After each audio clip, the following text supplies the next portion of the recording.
Hey, what's going on, guys? It's Derek Smith with your Monday podcast, Reddit podcast thing for 4/27/2020. So hopefully everybody's doing well. The coronavirus is still amongst us, and we're all still bunkered down. But hopefully everybody's making the most of their training potential. As always, we want to give a shout out to NatFit, Country Crush, Lion Straps, and Smoking Sixes Meal Prep. You guys check them out. Get whatever you need at Country Crush and Smoking Sixes. I have a discount code DWREK and then the number 10. DREC10 will get you guys 10% off. If you guys want to use that, go ahead. Let them know I sent you. Since last week, for me, I had a good week of lifting again. Had the gym in the garage, finished that, getting that built up. My buddy Gage came over, so this week we lifted pretty hard, especially after taking some time off. It was rough, pretty sore, but it feels good to really get in there and start putting in some work again and get back on it. So excited to keep hitting it this week and keep moving forward.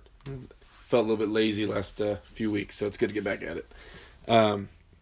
Also had a practice yesterday. Somebody I know is hosting practices, and we're having small ones because we're very limited on the amount of people we can have over there, but I'm super thankful that they're hosting practices and we have who we can there when we can. And yeah, but I'm still excited for everything to open back up so we can have our regular team practices. But for now, definitely thankful for my buddy opening up his house to us. So we had a good practice yesterday. Some top guys came out. Dallas Langston was there. Scott Partington, Vosgen Segoyan, Jamie Sheldon. A lot of top people were there. Good arm wrestling for sure. I'll be making that video. I already started editing it today, so I'll have the practice video coming out sometime this week, hopefully for you guys. So check that out. All right, so let's get to the Reddit stuff. Scrolled down, found my last Reddit podcast, and then we'll start there and start working our way up. Huh? All right, so first thing posted by JT Soda says updated WAL dates announced, and then it's a link to Instagram where they have the World Arm Wrestling League majors announced, and pretty much they're all in Chicago besides WAL 606, which will be on September 23rd in Atlanta. So I guess, just 601, 2, 3, 4, and 5 will all be in Chicago. So hopefully those dates still work out, though. July 14th, July 28th, August 11th, August 25th, and September 8th. Hopefully those all work out. But, until I see this coronavirus thing end, I'm not going to be too excited about any dates for anything until all these states start opening up and people stop having to be stuck indoors. So we'll see. Hopefully that pans out. Love to see some awesome arm wrestling matches.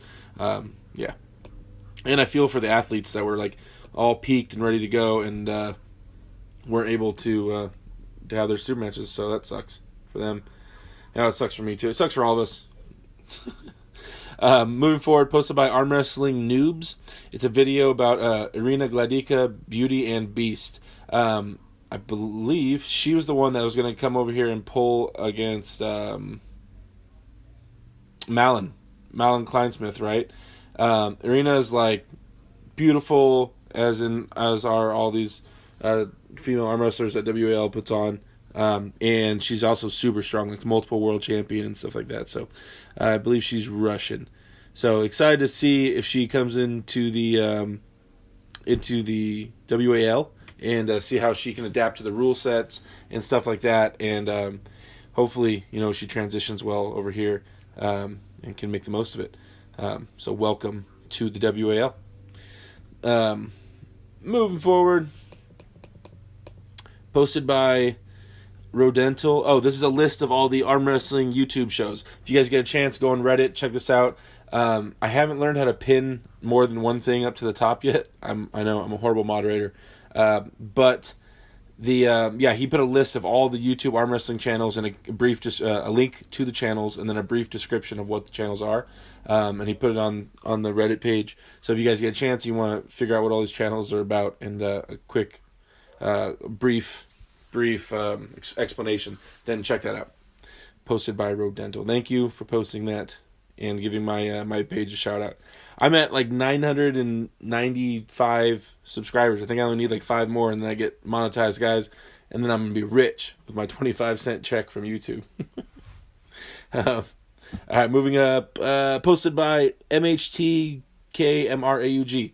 Todd Hutchings versus Dave Chafee, all matches compilation. So this is a series of matches between Dave Chafee and Todd Hutchings. And it's always interesting watching these guys go in a hook and pull. I don't know how many times they've met up in the past, but I'm assuming this is all at a... so it's like at a recent practice. It's them meeting up at WAL. It's the time they pulled where Todd detached his bicep. Them meeting up at WAL again. And then, So a bunch of WL matchups between Todd and Dave. Definitely usually different weight classes. I mean, Todd has a hard time getting that heavy. But it's always interesting to see two top, inside pullers go at it. So, next one posted by Seo Hyun Kim, titled "Dave Chafee's Old Injury Question." Says, "Hi guys, I was watching Dave Chafee versus Krasmir match 2 years ago, and Neil Pickup pointed out that Dave's badly damaged his right arm between 2017 and 2018, hence why he was absent for a season. Does anyone know what kind of injury it was? Ligament, tendon tear, muscle strain tear, or something else? How bad and how do you think it will affect his future results? I really hope Dave can win against Levon. He's the guy closest to Levon in terms of power in the whole world now that Dennis is out, and it'll probably take a while until he regains what he had. Also, I've noticed that Dave lost his wrist against Todd and Larrett, and do you think the injuries made his wrist more unstable?" Okay, so starting on the bottom question, do I think his wrist is more unstable? No, I don't think so. I think that those two people, Todd and Larrett, their pronation is coming through their frame at this point. They are ditching almost everything in order to apply the most pronation they can. I mean, it's kind of what the King's move does, right? You pronate so people can't apply pressure. It overpowers their cupping. So, no. If he loses against other people, maybe, but his wrist isn't that weak, so I don't think his wrist has gotten any worse. Now, do I think Dave can beat Levon? I think Dave has a chance. I don't know. I think Michael Todd can beat Levon. Dave, I'm not sure. In my own opinion, I think it's really close, and I can't tell what'll happen. But I don't know who's the favorite. I mean, I'd have to say with the recent wins and stuff like that, Levon would be the favorite. But because Dave had his injury, but I'm not sure. And then as far as the specifics of Dave's injury, I can't remember. I think it was something to do with his, what was his injury about? Was it something with his shoulder? Honestly, I can't remember. I can't remember what it was. I think he was in a sling and stuff for a while. So I think it was pretty substantial injury. I can't remember what it was though. Sorry, Dave, if somehow you listen to my podcast. I can't remember what your injury was about. Someone put in the comments, please, what Dave's injury was. I cannot remember. Moving forward, title from Bobby Bravo says, "Is Devin Larrett a cheating cyborg?" Devin Larrett won his first WAL championship right after his elbow surgery. Seems a bit suspicious. He underwent the same surgery on his left elbow in 2016, but was able to recover much faster, being able to win the World Championship League, or the World Arm Wrestling League, with that arm in the same year. How is this possible? He possibly has an elbow implant which restricts full range of motion in his arms, making him harder to pin down. Clear evidence shows in this photo that he can't fully stretch his arms out. In other words, you almost have to break his arm in order to pin him. A little late to the party, Bobby. No, Devin doesn't have some crazy, thing in his elbows. He just same thing with Michael Todd. You arm wrestle long enough and everything. You put enough work in on your bicep and your tendons, start shortening up your range of motion, and then injuries and stuff like that heal up, and everything. Not only do your bone, your elbows get more calcified and denser, your tendons are thicker, and you just start losing range of motion inevitably. That's where the name, the King's Move really stemmed from, is that it's from guys that have arm wrestled like 25, 30 years, and their arms are so beat up they can't open their arms anymore, right? So like the kings of arm wrestling, because they've been around and been through so much. So no, I mean, he didn't get something implanted in his elbow as a cyborg. Moving forward. Oh yeah, this guy might be trolling. Posted by the same guy, Bobby Bravo. It says, Denis Saplenkov crushed Devin Larratt by unfair advantage. Devin Larratt, weighing 124 kg, got crushed by a monster Denis Saplenkov weighing 144 kg, which is a whopping 20 kg weight difference. It's equivalent to a 60-pound person versus 60 kg person versus 80 kg person who is 2 weight categories above. How is this fair? WL should have had more weight categories above 110 kg. And there's a picture of Denis Saplenkov looking all buff. No, that's a super heavyweight category, man. We don't worry about weight classes up here. Once you pass 242s, you're with the big boys. Weigh what you can weigh and put the biggest, strongest version of yourself forward. That is it.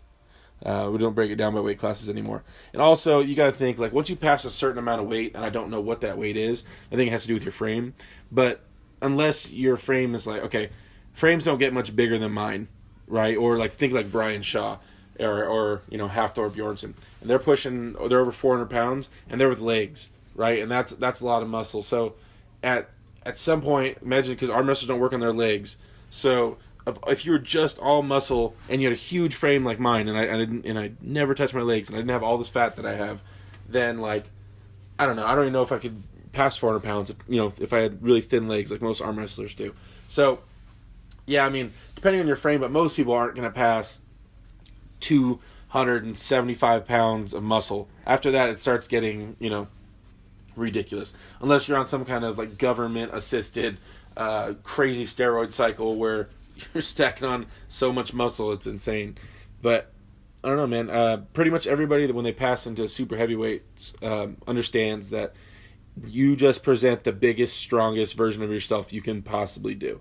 But yeah, I mean, I don't think that if you brought in Yokozuna, and he arm wrestled against Devin Larratt and he outweighed him by 200 pounds, it's not going to make a difference, right? There's so many other things that are contributing factors. John Brzezinski beat Denis Saplenkov when John was a lot lighter than him. There's a million examples of lighter guys being able to beat bigger guys. So, yeah, I don't worry about the weight thing so much. Anyway, moving forward, posted by Coach Ray. It says, Denis Saplenkov versus Andrei Pushkar, arm wrestling rivalry 2008 through 2014. And so it's a bunch of clips of when Dennis and Andre faced off with each other. And they arm wrestled a bunch throughout the years, for sure, when they were really young. And it was always fun watching them arm wrestle and to see if Andre could crack Dennis. I can't remember how many times that Andre did crack him, but I know he did it a couple times. So I don't have the specifics on it.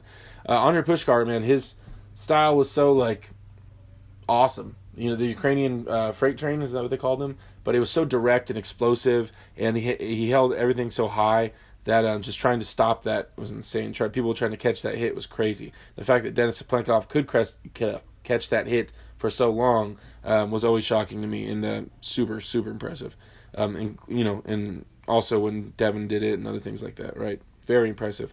But yeah, watching those guys go at it was always something to behold. Okay. Moving forward, posted by Hooray for Dan. It says the World Arm Wrestling League had to cancel the first live event scheduled for April 21st due to COVID-19. To give their fans something fun on show day, they got the athletes to compete in virtual rock, paper, scissors contest. It's oddly addicting. Enjoy. And then it's a link to the video on YouTube. This video, I was actually laughing. I shared it on my Facebook. It was like, it's Neil Pickup hosting a 1-versus-1 competition between, he did Jamie Sheldon and Adam Wilmot. He did Ryan Bowen and what's his name? Brandon Lemon Mulvihill. And then he did Devin Larratt and Michael Todd. And they do a rock, paper, scissors best of 5, I believe. Just like their matches were going to be. if they would have had their WL matches. So it was really funny watching these guys compete because everybody's laughing about it. It's obviously not serious, but at the same time, there's a little sensation that they are taking it serious, but they're trying not to because they're also competitive with each other. So it's really funny, and then Neil makes everything entertaining, obviously. So if you guys get a second, check that out. I believe that's on the WAL page. The World Arm Wrestling League YouTube page. So that is not on Neil Pickup's page himself. All right, you guys check out the WAL page. All right, moving forward, posted by JM1193. What are your thoughts on the King's Move is the title. I've recently watched several WAL matches on YouTube, and I feel like the King's Move is a run and hide tactic. At what point does it become hanging off the opponent's arm? Where is the technique and form? I feel like it takes away from the true essence of arm wrestling. I find watching John Brzezinski much more enjoyable, as he stays in much more true to the form. What are your thoughts? First off, man, to that last sentence where you say you find watching John Brzezinski much more enjoyable, John's going to start King's moving. Just FYI, it's coming. If he keeps arm wrestling, he's messing with the idea of King's move, and he's brought it up a few times in podcasts and stuff. And you can see in the videos of him practicing with Ryan Bowen, he's just trying to get comfortable with it and figure out the angles of how to use it. He'll start King's moving. I mean, not saying it's a cop out or anything, but that's one of the allures of these older top end arm wrestlers is that they're like, oh, I can stay in the sport with the King's move. I mean, Devin's even said it'll extend everybody's career by a long ways, right? Because now you're going to rely more on these tendon and bone locks and stuff like that and angles rather than just needing huge muscles all the time. So expect to see John doing it. Now, as far as what are the thoughts on the King's move, I broke this down in the last podcast, so I'm not going to spend too much time on this. But basically, it depends on how you want to view arm wrestling, in my opinion. If you view arm wrestling as a test of strength, if you're used to looking at it the way we were raised looking at it, like let's see who's stronger, two guys, at a construction site, we'll arm wrestle for it. Or if you view it that way, then you're not going to be a big fan of the King's move. You're not going to be a big fan of someone's arm opened all the way up and them teetering off their bone and trying to pin somebody. Now, if you are really into arm wrestling as far as the intricacies of it and all the counters and the technique and stuff like that, then you might see it more as a technique, a way to win, against all odds. That you don't, he found a way to win, right? And so that definitely has its own merit there. And so I feel like that's the dividing line, is that a lot of people like to view arm wrestling as a test of strength, and then other people, the fewer people like to see it as more of a almost like a martial art or a combat sport, and see the King's move as just another technique that's pinnable. Very difficult to pin though, and it's definitely. But I've never heard anybody make the argument that the King's move is beautiful and has an ugly ass move. But you just gotta figure out your stance on it, I guess. Moving forward, posted by DJ Espin, says arm wrestling clubs near me. I live in Workshop, which is about 15 miles from Sheffield. Does anyone know where my nearest club is? I don't know where that's at. So armfighter.com is posted to the top of the Reddit page. Go to armfighter.com and they have all the teams posted on there. I appreciate all the hard work those guys put on that website to keep everything updated. Moving forward, posted by Danielson900. It's a video titled Sarah Backman beats 3 over 240 pounds kg Japanese guys in a row. 240 pounds kg. That's weird. So Sarah Bachman went to Japan on some TV show out there a while ago. This is pretty old, and she beat some guys, in arm wrestling, which is impressive, But if you're in the sport, you know that she's an arm wrestler, and I don't know their experience in arm wrestling, but I'm assuming they're not, and so yes, of course she won. But that's still awesome. I wonder how many people saw that show. Anyway, moving forward, posted by Gus Thor, says, which muscles are used in arm wrestling? More specifically, which exercises should I train in the gym to get better? You guys, I get it, right? So when new guys get in the sport, especially right now when they don't have teams and stuff like that, and I don't know Gus Thor or his background or if he's brand new, but most people that post on Reddit are brand new, and a lot of them say the same thing. Hey, just got into the sport, want to get good at arm wrestling. Now, they haven't arm wrestled at all. They haven't practiced with the team. They want us to give them a special recipe about how they can lift a weight in their bedroom and become awesome at arm wrestling. They think that that's going to happen because they don't understand all the how deep arm wrestling goes and how much you have to learn. So the default answer will always be you need to go arm wrestle with a team. The most important lift and training you can do is go arm wrestle with a team that knows what they're doing to teach you how to be safe, how to be smart on the table, so you can really start applying pressure. So I also understand that some people don't have teams available. Some people, are 15 years old and they don't drive and they can't get to a team or whatever. So that being said, if you cannot get to a team, focus on building a nice base of strength via compound movements, right? Pull-ups are fantastic. Things like that, right? Then start working on your wrist as far as your cupping, your flexion, wrist flexion, and then your pronation, from your palm facing up to your palm facing down, right? So focus on those lifts, I guess, if you want to try to get ahead of arm wrestling. Get good muscle synergy going on. This is something Ingen Terzi always promotes that I believe in wholeheartedly, is that I was watching, perfect example, just yesterday I was watching Vazgen Segoyan arm wrestle. I forget who he was pulling with exactly, but somebody at that practice. And it was weird because when Vazgen would hit, and Vazgen is a lighter arm wrestler. I'm sure I know he does like one arm hangs, and I'm pretty sure he can do one arm pull-ups and stuff like that. And when you see Vazgen hit though, and he throws his whole body backwards and he starts, trying to pin the guy, nothing moves. Now, if you're strong enough to hold Vazgen's entire body weight, which some people were, then it's okay, it's doable. But it's weird because a lot of people, like me, right? For instance, I'm 340 pounds ish, somewhere in there. If I can't support myself one-armed yet, I'm not gonna lie to you guys, I can't do it. So when I throw all my weight back, some part of my arm will give out, right? My arm cannot support 340 pounds yet. So you'll see a link in the chain open up. I don't know, bicep open up, the wrist open up, something like that.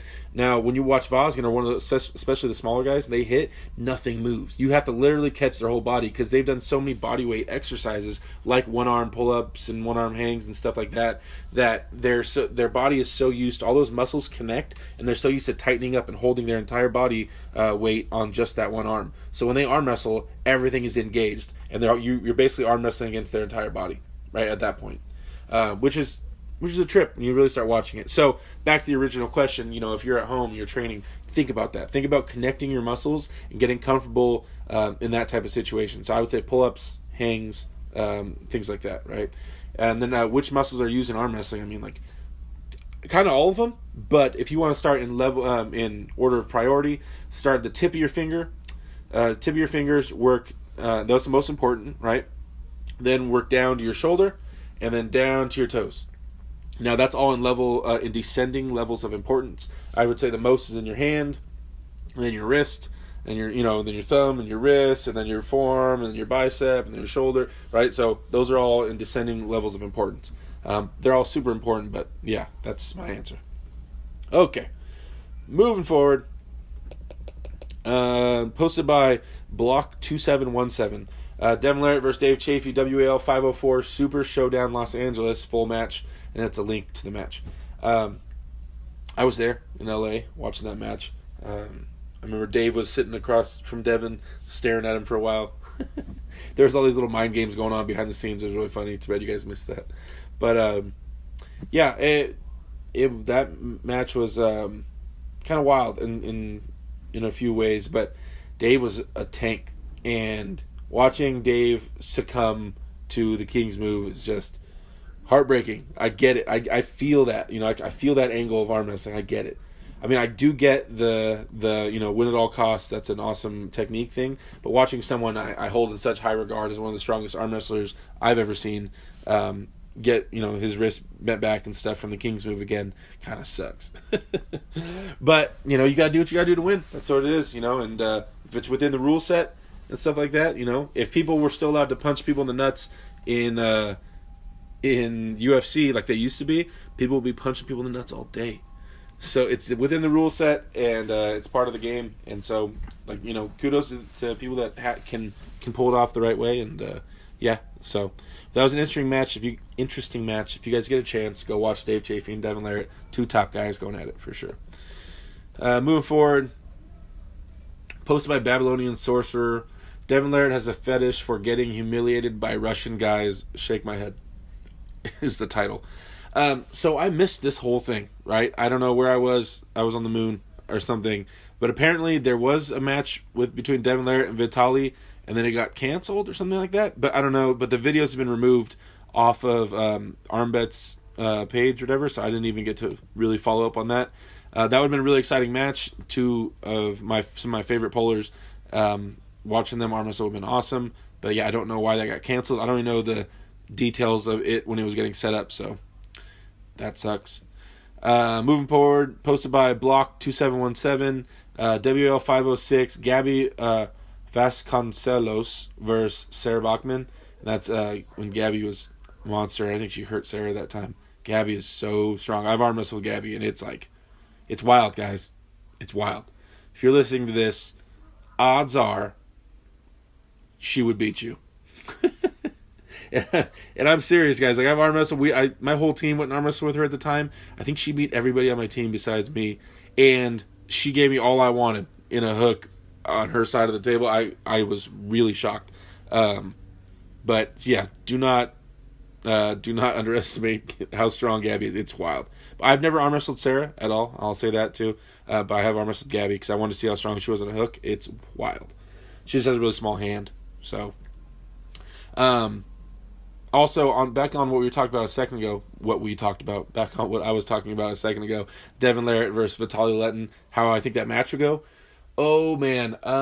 I think Devin even said Vitaly would probably be too much for him right now. I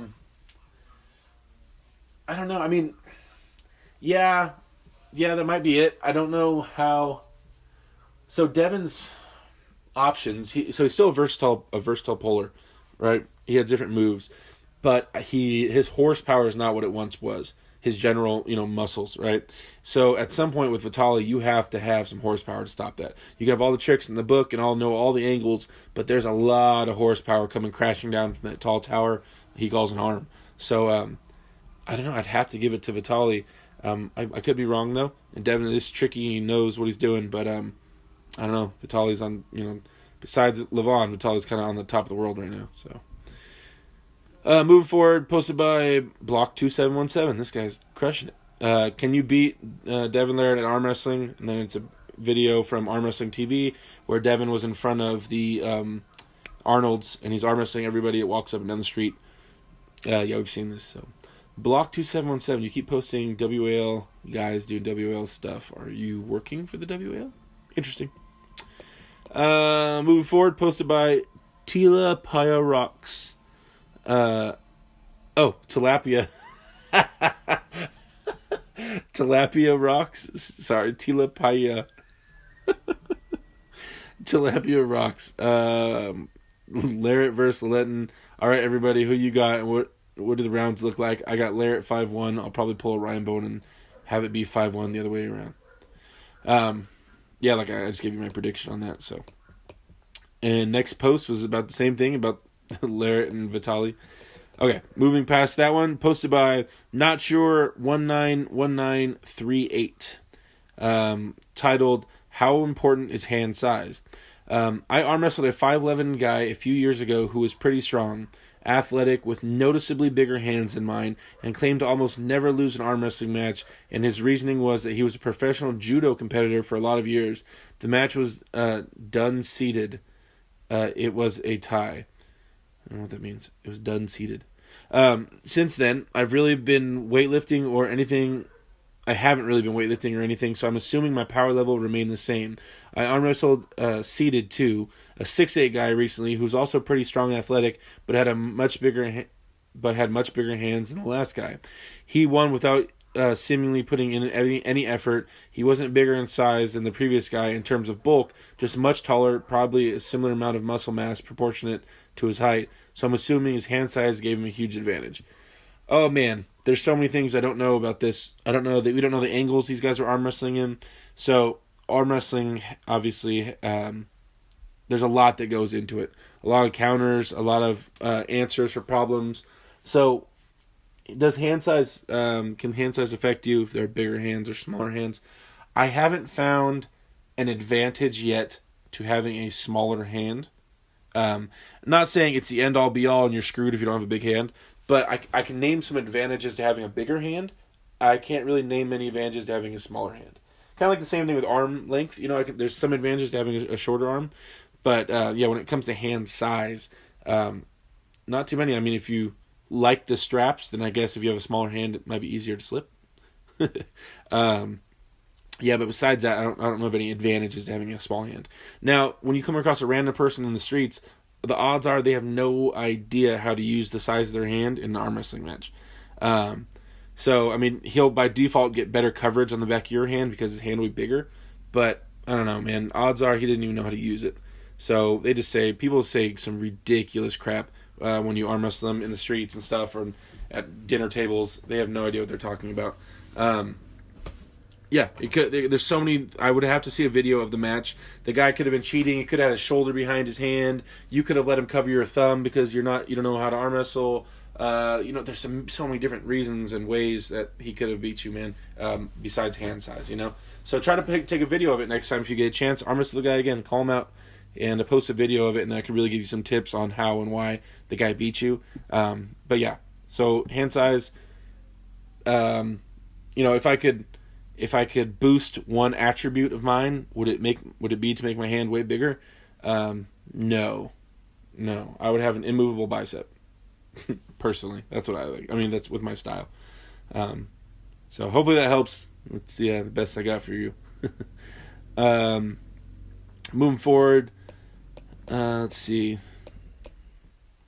Posted by Minhale. It says, "Oh my boy Minhale." Guy that inspired me to start this podcast again. Titled, "Why do many pro guys have only one move?" A lot of the pro guys have only one move, at least with what I've seen on video. Mat Mass top rolls all day. Jerry presses, chafy top rolls, which I don't know if I agree with. It's more of like I don't know, I guess it might be a top roll. It's an outside move, an outside hook, a high hook. Anyway, Vitali top rolls, Todd Hutchings side pressure, Mike Ayala hooks, he shoulder rolls. Travis posting top rolls, etc. Would this be a disadvantage as the opponent can almost always predict their move? The truly versatile guys seem few and far in between. A lot of those guys you named are top of their class for a reason. Kind of, they've established those moves and got those so dialed in that to venture away from them is a lot more difficult. To reinvent the wheel, like Jerry's been pressing for since back in the days with what's it called? Oh, what was that tournament? I'm having a brain fart. I wasn't there. Yukon Jack. Well, back in the Yukon Jack videos, I remember seeing a video of Jerry when he was way younger with a backwards hat on, and he was pressing people then. So he's really comfortable in his lane, right? That's where he likes to work. And so now he just has to focus on getting that one move super strong. Trying to increase the level of all of the moves at once is a lot more difficult. It's a lot more work rather than just focusing on one. Now, doesn't mean Jerry can't hook or Jerry can't top roll or all these guys can't do opposite things. Vitali can hook. Todd Hutchings is trying to top roll. So these guys have other moves for sure, but what they're most proficient at and what they're most comfortable in and what they've built all their muscles around are generally these one moves. And especially when you get into the super heavyweight. So think of it like this. Like, say you're, Todd Hutchings or so. Say you're Todd Hutchings and you finally get your side pressure strong enough to beat the top guys in the world. You put so much effort in getting that side pressure to be the top guys in the world that to suddenly start from scratch and start trying to work on a top roll or some other crazy move, you have to go all the way back to beginnings and start again. You know what I mean? So it's almost like doubling down on their strengths, which makes more sense, and just be successful with that. And then just try to, within that move, work on their weaknesses, right? Yeah, I mean, I don't know. You don't need to reinvent the wheel all the time. They can keep improving that move and moving forward, I think. Yeah. All right, moving forward. Posted by Luca 9129. Levon Saganashvili bicep curls 177 pounds 19 times in 2020. And it's a video of him doing seated curls for 19 reps with 177 pounds. I'm interested. I want to see how many times I can do the 177 pounds. I cannot do it 19 times. I know that much. But I don't know. I might be able to get 10. I'm not, I don't know. I mean, who knows what that means? I have no idea. But I know I did 185 for like 5 or 6 a while ago. And I'm stronger now. So, yeah, I think I can get 10. Anyway, sorry. Levon's amazing. Super strong dude. I think he's stronger than this video even shows. But yeah, it'd be fun to try to compare yourself with Levon. You guys post some links to some videos of you guys trying to do your seated bicep curls. I want to see how close you guys can get to beating Levon. And for that matter, I want to see you guys doing all these challenges. These max effort strict curl challenges, these side pressure challenges, all these ones that Ryan Bowen is posting, or Devin Larratt, or Wes Bjornsson, or Rob Vigent. All these guys are doing these little challenges. They're fun to watch. Post the links to your videos in some of the comments so I can see you guys trying these lifts. I kind of want to see that. Next, posted by Block2717, the guy that's been posting about WL matches. Matt Mask Intensity. So it's another link to a WL puller. Weird. Something weird's going on here. Anyway, so it's a video about Matt, and it's like a highlight reel of Matt being exciting. Matt is a super exciting arm wrestler, very explosive, has beaten some of the best of the best.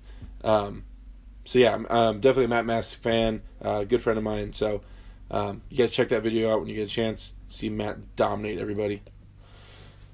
Moving forward, posted by QTTY Pie, Cutie Pie. Titled, found an amazing sculpture. Who would win between 2018 Dennis and 2019 Levon right and left? Can you give me your opinions? Dennis. There's no reason for me to think otherwise. Like, Dennis, especially around that time, was kind of immovable. Like, there was no, the closest matches he had really was like, was Michael Todd, whose arm, wouldn't go straight, and so that's a puzzle in and of itself, and Dennis even ended up figuring that out. But besides that, in a straight-up match where people's arms fully extend and stuff like that, like Levon's does, nobody had enough muscle to move Dennis. Sorry, damn it. To move Dennis at that time. So yeah, I would vote Dennis, personally, but maybe it's because I'm old, and I'm just not moving forward with the times. Don't get me wrong, Levon's amazing, but yeah, I can't even imagine someone just pulling through Dennis. Richard Lepke's almost did, though, and Dave Chafee did. But, I don't know. I don't know, man. And left-handed Dennis for sure, in my opinion. Next one, move forward, posted by MHTKMRAUG. Says, what's that? And then it's a link to a video of Danny Tesh versus Quinlan Mendez. But I don't get what you're trying to get at.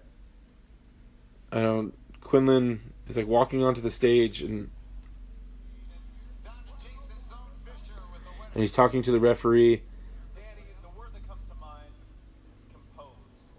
Yeah, I don't know which part you're talking about, like what I'm supposed to see in this video. Quinlan gives the down referee a hug, like thank you for refereeing the match.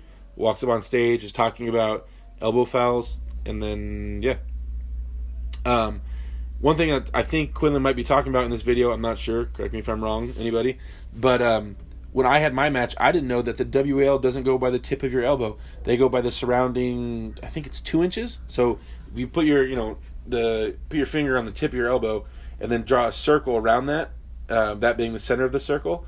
That circle can be about 2 inches out from the center of your elbow, and that is what they consider the elbow. So the tip of your elbow can go off the pad as long as it's still within that circle. I think it's 2 inches or something like that, which is crazy because I didn't know that. And then I had my WL match, and I was like staring at my opponent's elbow, and I'm like, why are you not calling it? But yeah, so I think Quinlan's talking about that. It's kind of a weird rule that no one's really used to. Most arm wrestlers are always used to the tip of the elbow, but that's not how the WL rolls. All right, posted by Armory, Ermes Gasparini versus Michael Todd, 2017. This is an awesome super match. If you guys get a chance, hopefully you guys have already all watched this. This really shows Ermes in his element, like in his hometown, feeling good, and him going against Michael Todd, and just how much potential Ermes has and how explosive and strong he is. Michael ends up winning this, but it's like on fouls or something like that, and Ermes pins him a few times. Crazy match. Ermes is so strong and explosive. It's awesome that Michael even took that match, to be honest, especially going out to Italy to take the match.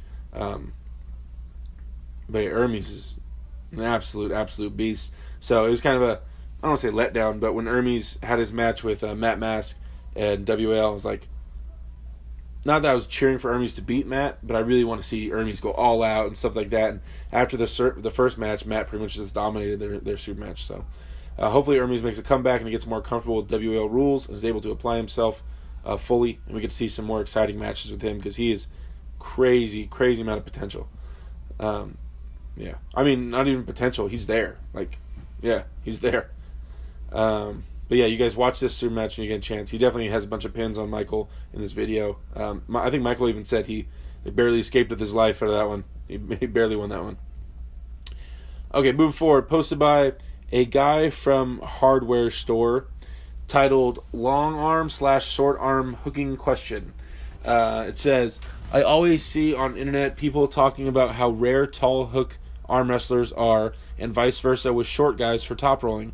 But for me, it's hard to understand. I myself usually go for a tricep-driven hook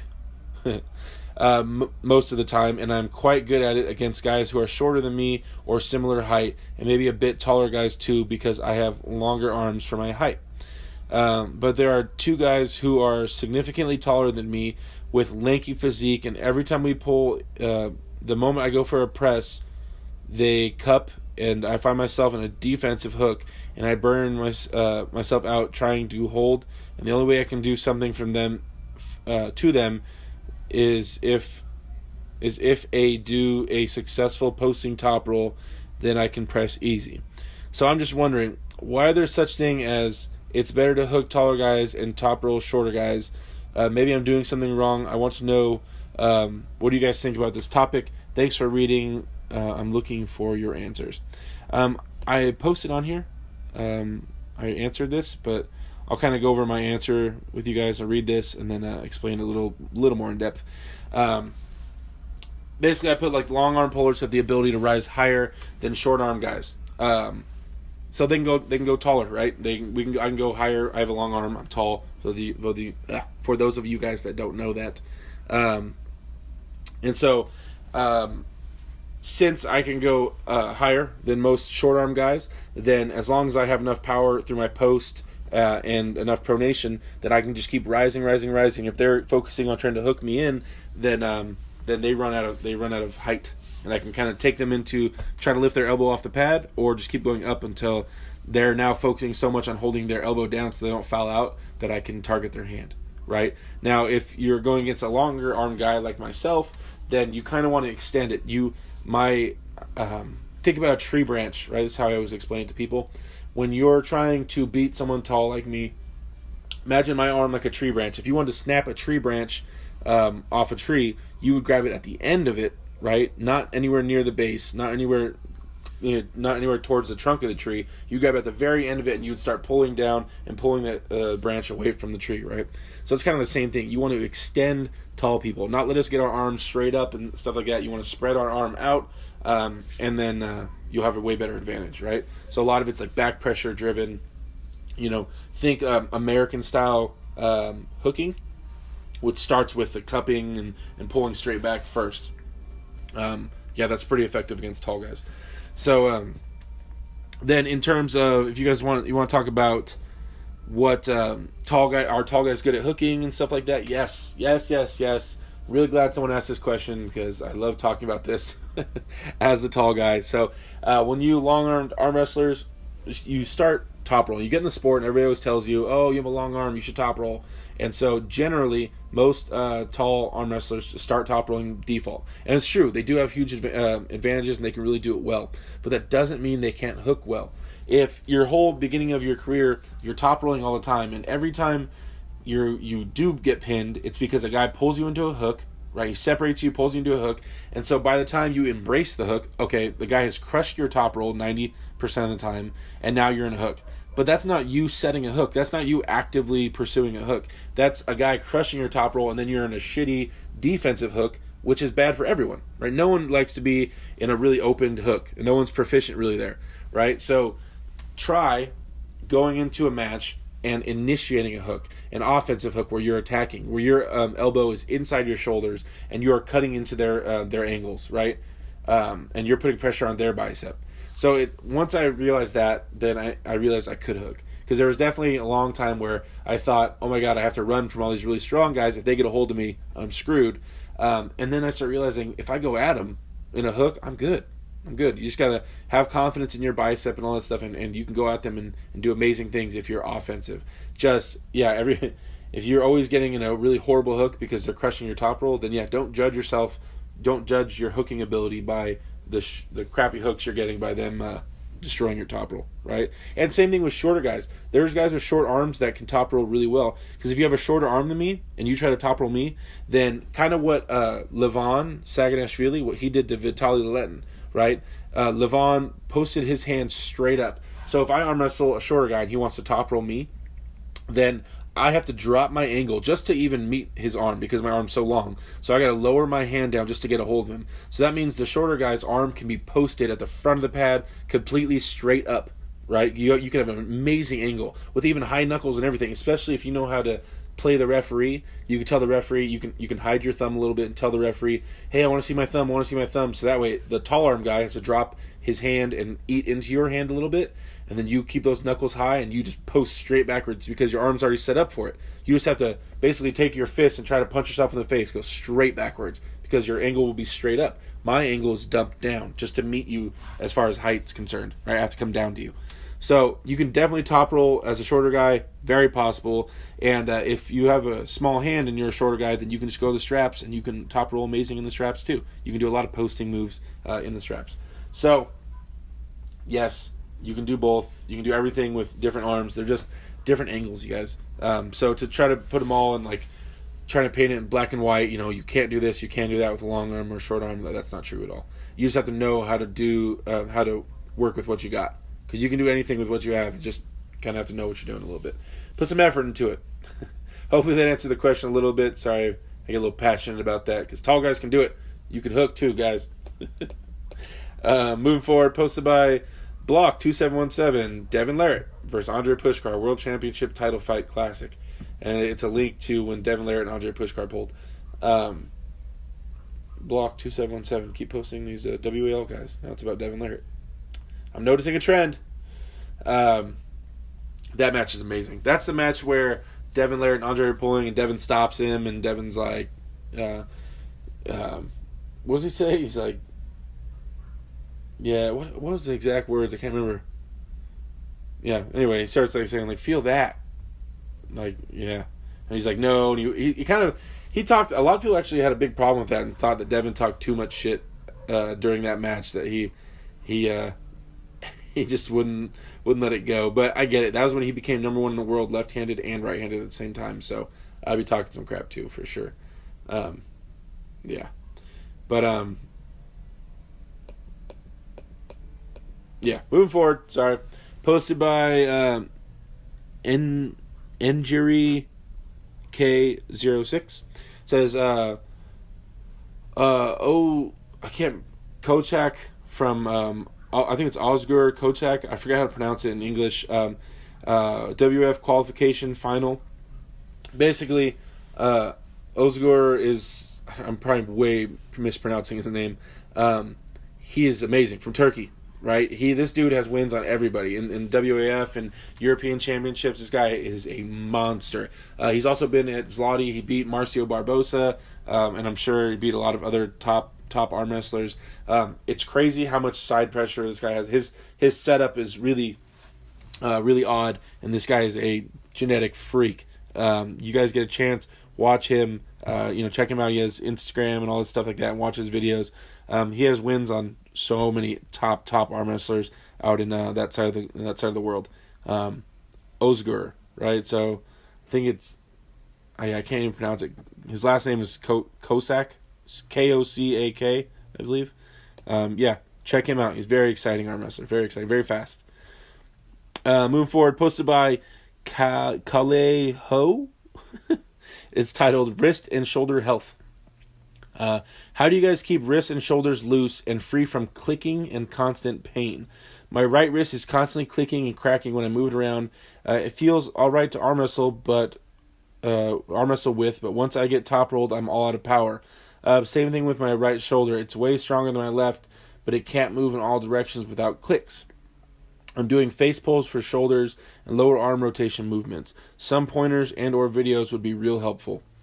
I don't know. I don't have... Wait, I don't think my stuff doesn't click. So, I've been arm wrestling 10 years and mine doesn't click. Once again, before I even get into any of this, I'm not a doctor. Go see a doctor. This is not professional advice. I've not been... I have no degrees in this type of stuff. So, I always say that. But as far as my experiences... yeah, I've never had a real problem with clicking. As far as pain goes, especially at practice, if your wrist is about to go, I'm not a big fan of going to failure, especially even after I talked to Ingen Terzi. Going to failure is not a good idea, and Devin thinks the same thing. So it's not that important in practice. Let up before your wrist gets cracked open, right? So don't keep going to failure like that. Focus on, getting right before failure. And if the guy's that strong, then he needs to take your wrist, and you need to improve, a bunch of things. Improve your finger positioning, improve, how much down pressure you're putting. Like, there's a lot of stuff you can do to work on it. But yeah, so stop letting everything get blown out at practice. But the clicking thing, man, I don't know. I don't know, about your health, how old you are, if you had any pre-existing conditions. There's a lot of things you might want to look at, but clicking has not been something I have too much problems with, and I don't know many people that do. At least they haven't told me about it. So, go get it checked out by a doctor or a therapist or chiropractor. Go see what they think about all the clicking. Next, posted by Probert123, a fantastic John Brzenk career highlights montage. It's a montage of John Brzenk beating everybody in the world, because he has, and John Brzenk is the man. Kind of sucks. I mean, no, it doesn't suck. Don't get me wrong. Devin is very charismatic, awesome dude to talk to, super smart, one of my favorite people in the world. But immediately everybody says, Devin Larratt, Dennis Sablenkoff, Schoolboy, these are all the best people in the world, and your standard guy walking down the street doesn't give John Brzenk enough credit, which kind of sucks for everything he's done.